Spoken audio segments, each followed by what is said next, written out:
Unë nuk e di si vjen ky zotria këtu, si është kaq i paturp, sepse ky duhet jetë i fundit që duhet vi këtu dhe të na flasi për korrupsionin. Ky zotria është ai që ka qenë tek enti i banesave dhe të gjitha banesat e të pastrehve u ka dhënë familjarëve të tij, duke filluar nga shtëpia e vet, duke filluar nga vëllezërit e vet, duke filluar nga motrat e veta e duke filluar te kunatat e veta greke, rumune e bullgare. Ty Muli hakut vetëm një nga partia të vjen dhe ai është Gazi.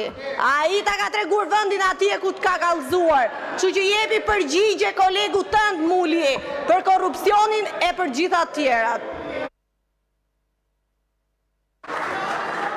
Faleminderit.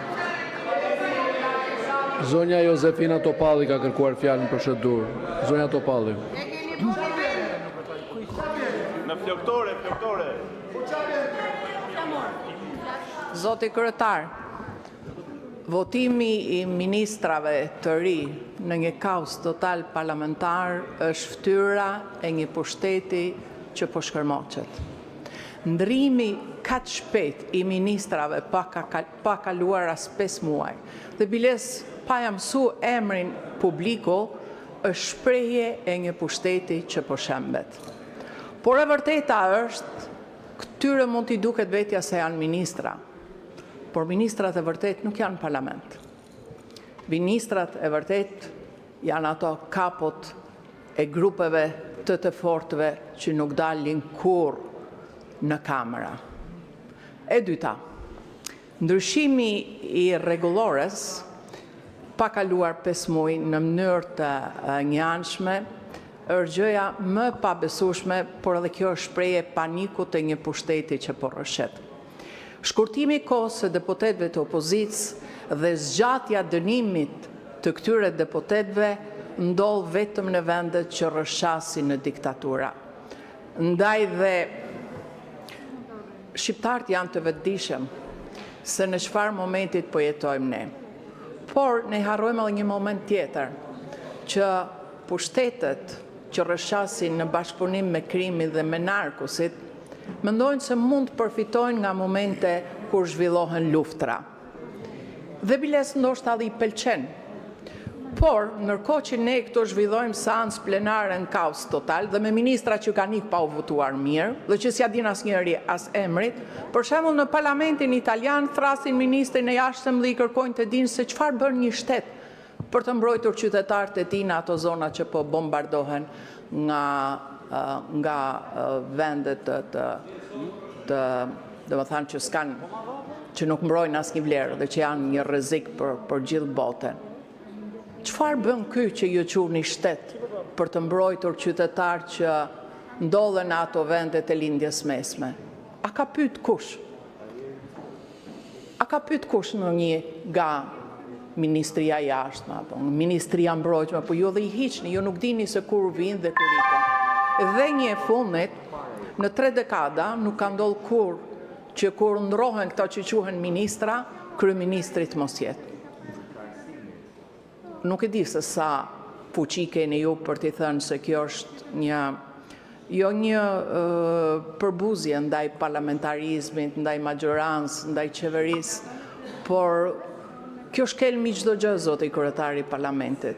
Ndoshta nga herë është më mirë që njeriu edhe të lëshoj. Ta përfundoj. Vlera. Zoti Bido kërkuar fjalën për replik. Po zoti kryetar. Ndaj meje apo ndaj kujt? Ndaj zotit Noka. Se ndaj meje nuk lejohet. Ndaj zotit Noka. Kam fjalën nuk lejohet replik për replik. Po me qënë se thatë do ta kam nga diku ku tha dhe ju. Si të duash. Ka rëndësi. Nëse i drejtohesh, ka të drejtë në replikës. Zoti kryetar, në fakt replika ishte ndaj zotit Noka, po me qënë se ju vlerësoj si një ndër kryetarën më të mirë që ka pasur ky kuvend në histori, dhe dëgjoj me vëmendje kritikat tuaja, nuk donte shumë kohë që kritika juaj të binte poshtë. Përvoja parlamentare jo do e mos rrëfen të qeni një deputet i mirë, dhe sa po e përfunduat këtë replikë e faktoi zoti Noka, se përvoja nuk është i vetmi tregues. Sepse u qua edhe gënjeu dhe foli me gjasme për takime të mia në zyrtatim. Dua që ta saktësoj për publikun që po kam qenë një herë te zoti Noka si gazetar për ta marrë në intervistë. S'kam qenë me asnjë politikan ndonjëherë në zyrën e zotit Noka, kurrën e kurrës, dhe për këtë madje i prish punë Evangel Dulës duke e përmendur sot se nuk më prish punë mua. Zotin Dule nuk e njoh personalisht, kam qenë shpesh në përballje ndaj tij, por zoti Noka është epitomia e se si nuk duhet jetë politika shqiptare. Ka qenë në vitet kur ka qenë Partia Demokratike në pushtet, ku të gjithë duhet të shkonin në zyrën e tij dhe pastaj të bëheshin drejtor, dhe befas pastaj dilte edhe prej këtij procesi me në një apartament shtesë në Sarand, ku kuksianët e tij dilnin pronar në Sarand. Dhe kjo tregon mënyrën se si ka funksionuar qeveria e Partisë Demokratike. Ndërsa sot është thjesht një kalk i shëmtuar i doktorit që është origjinal. Dhe politika nuk mund të bëhet me kalqe. Kemi dhe 2 fjalë për procedurë, zoti Strazimiri dhe zoti Malaj, dhe vijoj me rendin e ditës. Urdhro? Atëherë, zoti kryetar, është pura për procedurë. Ti je dëshmitar.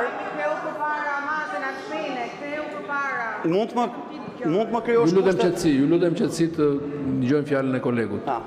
Këto sekonda mirë është mos me llogarisë. Zonja Vokshi, ju lutem qetësi të dëgjojmë fjalën e kolegut. Në këtë sallë ti je ndër ata 10 veta që janë dëshmitar të faktit çfarë ka ndodhur në Këshillin Rregullor të Mandateve, ashtu sikur dhe çfarë ka ndodhur në KPD-n, si e quanin atë të Partisë Socialiste. Në Këshillin Rregullor të Mandateve, kur u fol për raportin që do të bënte Partia Socialiste, u thash shprehimisht, isha atje, do të pyesim grupin parlamentar, pastaj do të përpilojmë raportin.